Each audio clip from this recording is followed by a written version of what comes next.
Hi guys, how are you doing? I hope you're all well.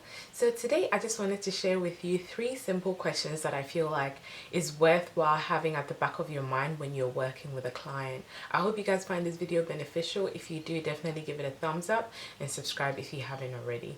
So the first thing I would like to say is it's really important to know what is causing the issue that the client is presenting with. And that's the whole point of doing an assessment.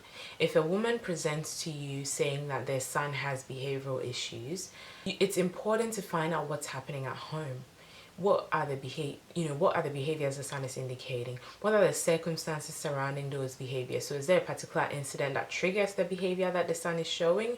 What do they have a home that they live in? What's their finances like? Do they have any supports in place? Is there any health diagnosis? That's the whole point of doing an assessment, and it's important to utilize that assessment in supporting the client. There's no point in working in changing that behavior when the underlying cause is still present, because if you'll basically be fighting a losing battle if you're trying to solve that behavior that the client is presenting with, because most of the time once you assess the person, you tend to find out that there's lots of issues going on outside that behavior, and that's impacting on what's happening for the client.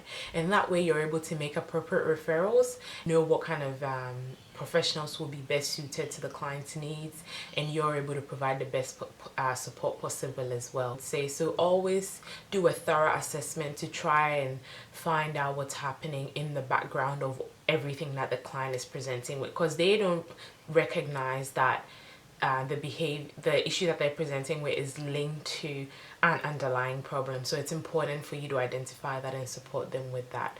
I would say the next thing is no one's lens fits every situation. So there's different theories that lots of social workers will practice from. It's really important to, I know there's like a lot of service providers will have one specific framework that they would use, but that's not always appropriate, because everyone's situation is different. Like for instance, I would say brief solution focused therapy, it might be really beneficial for a teenager who's at school and is misbehaving. It might be beneficial to help them understand that there might be circumstances where they're not misbehaving. What's that circumstance like, and what's stopping them from misbehaving at that time, and using that, building on that to help them eliminate that misbehavior that they're having.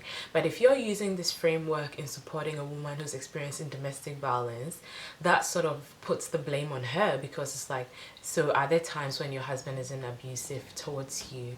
And then if she says yes, then it's like, okay, so what are you doing at that time that's not making him abuse you? So it takes away the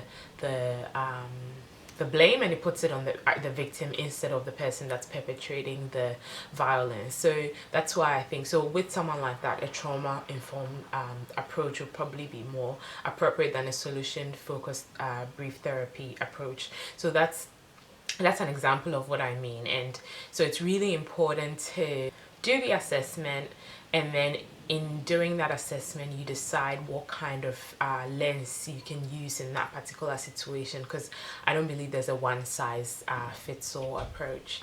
And the next thing is, I think it's important to identify what the goals are for that client, and make sure that's what you're working towards, because it's very easy to be working on a goal that you feel is beneficial for the client, but might not necessarily be in line with what they're wanting.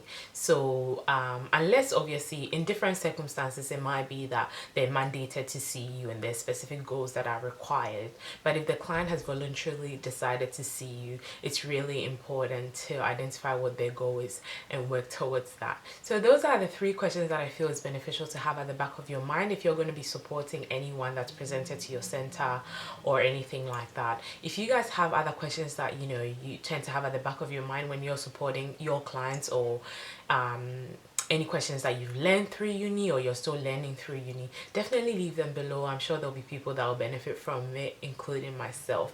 So yeah, thank you so much for watching guys, and I guess I'll see you in my next video. Bye guys.